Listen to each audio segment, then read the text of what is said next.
고도 비만이 진짜 위험한 이유는 따로 있다?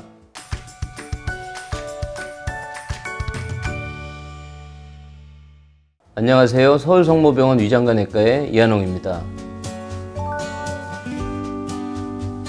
고도 비만은 단순히 과체중이 아니라 체내에 어떤 질환을 초래할 정도로 지방 조직이 과다하게 축적된 상태를 의미합니다. 체질량 지수를 계산했을 때 30 이상을 고도 비만으로 정의합니다. 현재 국내에서 성인 중에 10명 중에 3명이 비만, 그 다음에 100명 중에 5명이 고도 비만입니다.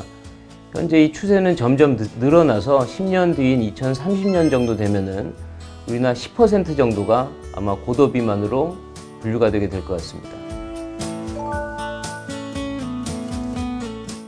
고도 비만 환자는 정상 체중의 성인에 비해서 동반 질환의 발생률이 높게 나타나고요. 개개인의 삶의 질도 저하가 되고요. 세계보건기구 WHO에서는 이 비만을 질환으로 구분을 하기 시작했습니다. 그리고 비만 같은 경우는 자궁암, 난소암, 대장암 같은 한 8개 종류의 암의 발생률을 증가시키는 것으로 알려져 있습니다. 고도 비만 같은 경우는 어쨌든 체중에 인한 하중에 인해서 하지 관절 질환, 허리 통증, 그리고 살이 찌기 시작하면 코를 많이 고시는데 코골이가 증가하면은 주무시는 도중에 숨을 못 쉬게 되는 수면 무호흡증까지 야기시킬 수 있습니다.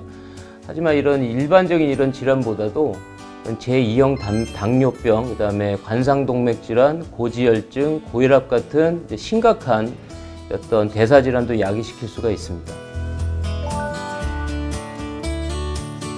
대부분의 고도 비만 환자분들은 외모에 대한 자신감이 굉장히 부족하죠. 그리고 또 우리나라가 워낙 사람들의 시선을 굉장히 의식하는 이런 분위기가 좀 많기 때문에 이런 분위기 자체가 고도 비만 환자들에게서 외모에 대한 자신감을 굉장히 떨어뜨리고 본인의 어떤 자아를 굉장히 위축되게 만듭니다. 그래서 이런 상황이 계속되게 되면은 환자분들이 어떤 우울증 같은 정신질환도 야기시킬 수가 있습니다. 고도 비만의 치료에는 약물요법과 어떤 운동요법 이런 것 같은 비수술적인 치료가 있고, 그 다음에 수술을 받는 수술적 치료가 있습니다. 그렇지만 약물요법이나 어떤 운동요법은 그런 효과가 그렇게 뛰어나지 못하고 그리고 지속성이 많이 떨어지기 때문에 대부분 고도 비만의 치료로서는 지속성이 우월하고, 그 다음에 체중의 감소 효과도 큰 수술적인 치료가 많이 권고가 되고 있습니다. 그리고 이런 수술적 치료 같은 경우는 어떤 당뇨, 고혈압 같은 이런 동반 질환의 개선이 굉장히 뚜렷하기 때문에 고도 비만 환자에게서는 일단은 수술적 치료가 가장 효과적인 치료다 이렇게 생각하시면 되겠습니다. 고도 비만의 수술적 치료는 크게 두 가지로 나눠지는데, 쉽게 얘기하면 못 먹게 잘 못 드시게 하는 이런 섭취 제한을 하는 방식이 있고, 먹기는 먹는데 음식을 잘 흡수가 안 되게 하는 흡수를 제한하는 방식이 있습니다. 그리고 그 방식에 따라서 소매절제술, 루아이, 위우회술 이렇게 여러 가지 입증된 수술 방법이 있고요. 수술의 어떤 선택에 있어서는 환자분의 현재 체중 증가 상태, 동반 질환 상태, 그리고 어떤 흡연이라든지 이런 어떤 갖고 계신 습관을 이런 걸 여러 가지 고려해서 환자분과 의료진과 충분히 상담을 해서 수술의 종류를 결정하셔야 됩니다. 소아 비만인 경우가 성인까지 비만으로 이어지는 경우가 굉장히 많습니다. 그래서 소아 비만 같은 경우는 일단은 수술이나 약물적 치료보다는 어떤 식이의 교정, 그 다음에 운동을 시킨다든지 여러 가지 다양한 어떤 비침습적인 이런 치료를 먼저 해보고요. 그런 어떤 식이 조절이나 운동 요법이 효과가 없다 그러면 약물 치료로 넘어가게 됩니다.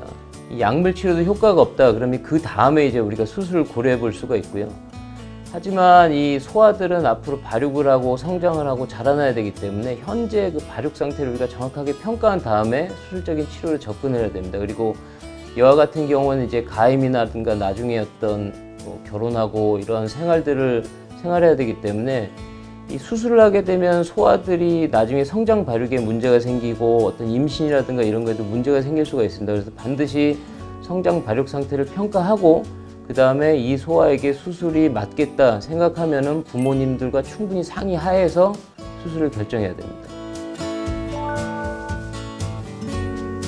고도비만은 이제 단순히 뚱뚱해 보인다라는 것보다도 더 심각한 질환들을 많이 우리가 야기시킬 수가 있습니다. 그래서 이런 당뇨와 같은 어떤 질환을 얻게 되시면은 굉장히 삶의 질도 저하가 될 수 있어서 이 고도 비만이 꼭 치료해야 되는 하나의 질환이다라는 인식을 꼭 갖고 계셔야 됩니다. 그리고 고도 비만 환자 같은 경우는 이제 어떤 외부의 시선을 많이 불편해하셔서 이제 댁에만 계시는 경우가 많은데, 본인들이 비만이다, 고도 비만이다 진단이 되셨으면, 측정이 되셨으면 반드시 병원을 찾아서 적절한 의료진과 상의해서 이 꼭 고도 비만을 치료하시기 바랍니다.